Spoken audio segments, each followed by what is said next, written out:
Révélations explosives. Comment Ferdinand Ngongo a tué Mohamedou Dabo, un nouveau mandat d'arrêt se prépare.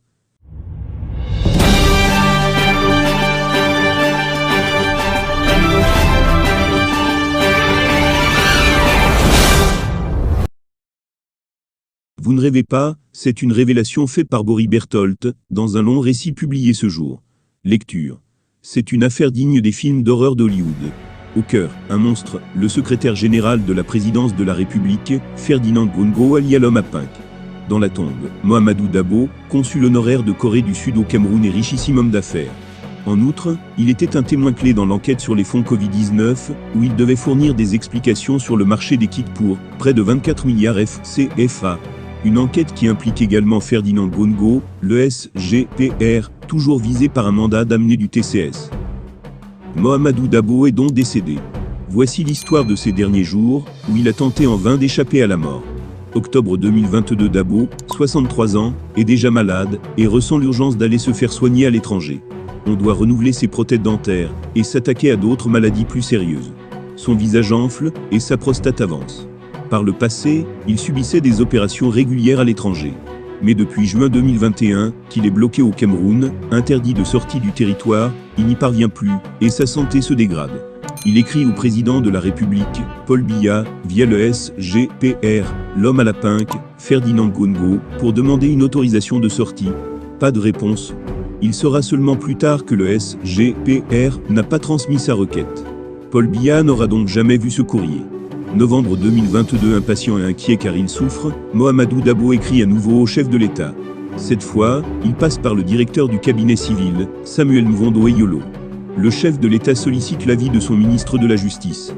Le dossier est envoyé chez Laurent Esso. Le ministre de la Justice estime que sur la base de ce que l'État pourrait réclamer à Dabo dans le cadre de l'enquête Covid-19, le marché querellé est de 24 milliards CFA. Ce que l'État lui doit, soit près de 40 milliards FA, est une garantie suffisante pour qu'il puisse être libre momentanément de ses mouvements. Paul Biya est d'avis et ordonne la levée de son interdiction de sortie du territoire. Laurent Esso s'exécute. Dabo saute de joie et fonce à l'aéroport. Direction, la Suisse où se trouvent ses médecins traitants. À l'aéroport international de Nsimalan, les policiers lui font savoir qu'il ne peut malheureusement pas embarquer.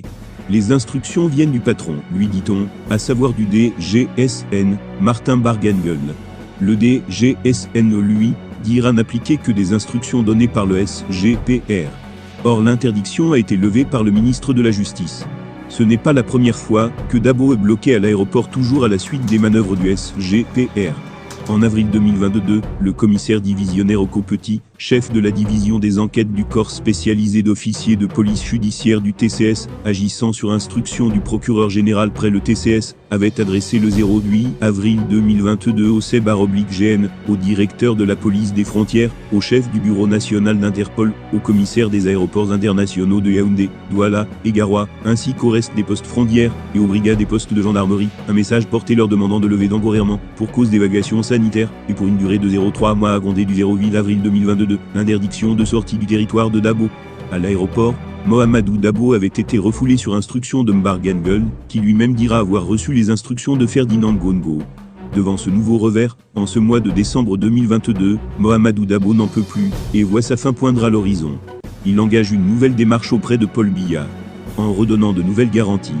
Au-delà de sa fortune, il était disposé à laisser en garantie 30 milliards CFA. Il a également proposé la location d'un avion médicalisé qui le conduirait en Suisse, avec des forces de sécurité camerounaises qui veilleraient sur lui et s'assureraient de son retour, le tout à sa charge. Il accompagne cette lettre au président de la République d'une longue liste de services rendus à son pays et des projets importants qu'il a en cours. Paul Biya met un second accord et envoie le document au SGPR pour exécution. Ferdinand Ngongo dort de nouveau sur le dossier. Or les heures de Mohamedou Dabo sont déjà comptées. Dabo sait déjà que Paul Biya a donné son accord, et que c'est le SGPR qui bloque, et le condamne à une mort certaine. Il contacte l'Israélien Eran Moha, l'homme de main du SGPR, pour savoir ce que lui veut le SGPR. À Eran Moha, Dabo pose cette question: pourquoi Ngongo veut me laisser pourrir? Eran Moha jure qu'il n'est pas au courant du dossier. Il décide cependant d'intervenir. Eran contacte alors Ferdinand Ngongo, qui se trouve au Qatar pour la Coupe du Monde. Ngongo lui dit que dès son retour, il s'occupera du dossier. De retour, l'homme à la Pink ne veut plus en entendre parler. Pendant ce temps, Mohamedou Dabo compte ses heures, jusqu'à ce matin du 18 décembre 2022, où il est retrouvé mort dans sa chambre, dans sa villa cossue du quartier Golf à Yaoundé. Mais la veille, recevant ses visiteurs, comme prémonitoire, il lançait « C'est Ferdinand Grungo qui va me tuer ». La suite de cette affaire est encore plus diabolique, et implique le ministre SGA de la PRC, Mustapha. Je n'ai pas la force d'écrire ça aujourd'hui, Boris Berthold. Bien chers abonnés, c'est ainsi que nous arrivons au terme de cette édition. N'hésitez pas à continuer de nous soutenir à travers vos commentaires. Merci.